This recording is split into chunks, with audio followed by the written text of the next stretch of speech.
बिस्मिल्लाहिर्रहमानिर्रहीम। अस्सलाम वालेकुम व्यूअर्स, कैसे हैं आप सब। उम्मीद करती हूँ सब खैरियत से होंगे और अपने अपने घरों में खुश आबाद होंगे। तो आज मैं अपनी बहनों के लिए बहुत ही ज़बरदस्त सी टिप लेकर आई हूँ, जिसे आप देखेंगी तो आप देखते रह जाएंगी और आपकी हो जाएगी ज़िंदगी आसान। तो चले चलते हैं टिप की तरफ। तो सबसे पहले अगर आप मेरे चैनल पर नए हैं तो चैनल को प्लीज़ सब्सक्राइब करें, साथ ही दिए गए बेल आइकन को भी प्रेस करें ताकि हर आने वाली वीडियोज़ का नोटिफिकेशन सबसे पहले आप तक पहुँचता रहे। तो चलते हैं टिप नंबर 1 की तरफ। अगर आपने कभी इस ब्लेंडर के अंदर लहसुन अदरक ब्लेंड किया हो और फिर धोने के बाद स्मेल आती हो तो आपने क्या करना है, आपने 2 चम्मच सफ़ेद सिरका ले लेना है। तो इस तरह से मेरे पास है सफ़ेद सिरका, आपने ले लेना है 2 चम्मच सफ़ेद सिरका और सफ़ेद सिरका लेने के बाद इसके अंदर आपने डाल लेना है। तो इसके बाद डालने के बाद आपने अच्छे से इसे 2 से 3 मरतबा अच्छे से इस तरह से घुमा लेना है। घुमाने के बाद फिर आपने इसे अच्छे से धो लेना है, साफ़ पानी के साथ आपने धो लेना है। फिर आपने डिश वाश लगाना है, फिर अच्छे से उसके साथ भी धो लेना है। फिर आप देखेंगे कि इसके अंदर से ज़रा भी स्मेल वगैरह नहीं आएगी। बहुत ही ज़बरदस्त सी जो जग है आपका क्लीन हो जाएगा। जिस तरह मर्ज़ी आप इसे यूज़ कर सकते हैं। आप फिर आपने इसे धोने के बाद आपने इसे कवर नहीं करना, बल्कि इसे ऐसे ही रख देना है। तो चलते हैं टिप नंबर 2 की तरफ। तो जब भी हम हाथों पे नेल पॉलिश लगाते हैं तो नेल पॉलिश जब हम लगाते हैं तो नेल पॉलिश लगाने के बाद इस तरीके के साथ जब हम हाथों पे नेल पॉलिश लगाते हैं तो नेल पॉलिश लगाने के बाद जो नेल पॉलिश होती है वो हाथों के ऊपर इस तरह से साइडों पे लग जाती है। जब साइडों पे लग जाती है तो बहुत ज़्यादा बुरी लगती है और इसे उतारना भी मुश्किल हो जाता है जब ये ड्राई हो जाती है। तो आपने इसका क्या करना है, बहुत ही आसान सा सलूशन मैं आपके साथ शेयर करूँगी। लगाने जब भी आपने नेल पॉलिश लगानी है, लगाने से पहले आपने इस तरह से जो फिंगर की साइडें हैं इस तरह से अच्छे से आपने वैसलीन लगा लेनी है। तो लगाने के बाद फिर आप जब नेल पॉलिश लगाएंगे तो आसानी के साथ आपकी जो नेल पॉलिश है, नेल पॉलिश आसानी के साथ लग जाएगी और जो साइडों पे नेल पॉलिश लगेगी वो अच्छे से रिमूव हो जाएगी। इस तरह से अच्छे से रिमूव हो जाएगी, जैसे मर्जी आप इसे आसानी के साथ उतार सकेंगे। तो इस तरह से जब भी आप नेल पॉलिश लगाएं सबसे पहले आप फिंगर के ऊपर आप वैसलीन लगा लें। वैसलीन लगाने के बाद फिर आप नेल पॉलिश लगाएं। फिर आपकी जो नेल पॉलिश है आसानी के साथ उतर जाएगी और लगेगी भी नहीं। तो कैसी लगी आपको ये वाली टिप।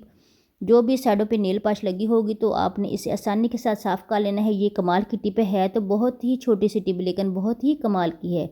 तो इस तरह से आपने वैसलीन का इस्तेमाल ज़रूर करना है। तो चलते हैं टिप नंबर 3 की तरफ। तो यहाँ पर मेरे पास है चूड़ीदार पजामा, जिससे पहनना बहुत ज़्यादा मुश्किल होता है। आम पजामे तो हम इजीली पहन सकते हैं और बच्चे भी पहन लेते हैं, लेकिन ये थोड़ा सा मुश्किल होता है, बच्चों को भी थोड़ी सी मुश्किल होती है इसे पहनना। तो आज मैं आपके साथ शेयर करूँगी आपने क्या करना है। आपने ले लेना है एक शापर, जो आम घर में मौजूद होता है उसे ले लेना है और आपने इस तरह से इसे शापर को ऊपर पाँव के ऊपर चढ़ा लेना है और अच्छे से इसकी घिरा दे देनी है। और आपने क्या करना है, फिर आपने इस तरह से चूड़ीदार पजामे को इकट्ठा कर लेना है। इकट्ठा करने के बाद आपने इस तरह से ईज़िली आपने पहन लेना है। तो इस तरह से चूड़ीदार जो पजामा है ईज़िली आपका जो पहना जाएगा और जो एड़ी वाला हिस्सा है वो आसानी के साथ उतर जाएगा, क्योंकि जब भी आपने चूड़ीदार पजामा पहनना होता है तो जो एड़ी वाला हिस्सा होता है वहाँ आकर ही जो पजामा है वो फंस जाता है। तो इस तरह से आपको चूड़ीदार पजामा पहनने में ज़रा भी मुश्किल नहीं आएगी। तो चलते हैं टिप नंबर 4 की तरफ।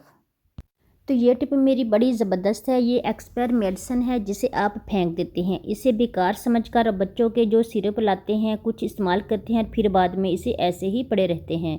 तो आपने एक्सपायर मेडिसिन को फेंकना नहीं है, बल्कि आपने इसे इस्तेमाल में लाना है। तो किस तरीके के साथ आपने इस्तेमाल में लाना है, बच्चों के सिरप को भी और जो मेडिसिन एक्सपायर है इसको भी। तो आपने क्या करना है, आपने ले लेनी है 2 आपने जो टैबलेट है वो ले लेनी है। तो इधर मेरे पास से 2 टैबलेट तो मैंने वो ले ली हैं, तो फ्लैजल की है और एक मैंने ले लेनी है बड़ी टैबलेट। तो आपने क्या करना है, इस तरह से मैंने टैबलेट को ले लेना है और लेने के बाद इसको मैंने अच्छे से इसे पीस लेना है।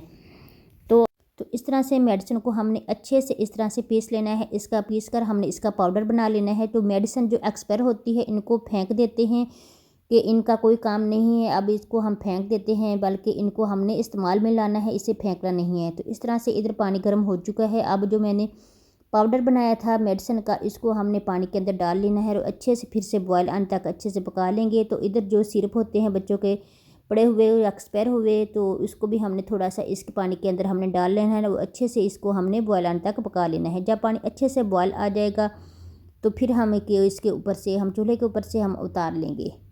तो ये वाली जो मेडिसिन आपको मैं बता रही हूँ ये बहुत ही ज़बरदस्त है। एक्सपायर जो मेडिसिन होती है इसको आपने फेंकना नहीं है, बल्कि आज से ही आप इसे इस्तेमाल में लाएँ। तो जो आपके किचन के जो सिंक होते हैं इनके जो पाइप होते हैं वो बंद हो जाते हैं, जिसे जैसा कि सर्दी में बर्तन धोते हैं चिकनाई की वजह से या कोई और चीज़ से बंद हो जाते हैं, तो आपने क्या करना है, ये वाला जो पानी है इन पाइप के अंदर डाल देना है, थोड़ा थोड़ा करके इनके अंदर डाल देना है। और आपने जो पाइप को खोलने के लिए हज़ारों रुपए खर्च करते हैं, इससे बेहतर है ये वाला टोटका आप आजमाएं। आपके सिंक के जो पाइप हैं वो कभी बंद नहीं होंगे, चिकनाई की वजह से जिस तरह से भी हो आपके कभी बंद नहीं होगी। आप ये वाला टोटका ज़रूर आजमाएं। तो उम्मीद करती हूँ आपको आज की वीडियो अच्छी लगी होगी। अच्छी लगी हो तो लाइक सब्सक्राइब ज़रूर कर दिया, साथ ही दिए गए बेल आइकन भी प्रेस करें ताकि हर आने वाली वीडियोज़ का नोटिफिकेशन सबसे पहले आप तक पहुँचता रहे। फिर मिलेंगे नेक्स्ट वीडियो में, तब तक के लिए अल्लाह हाफिज़।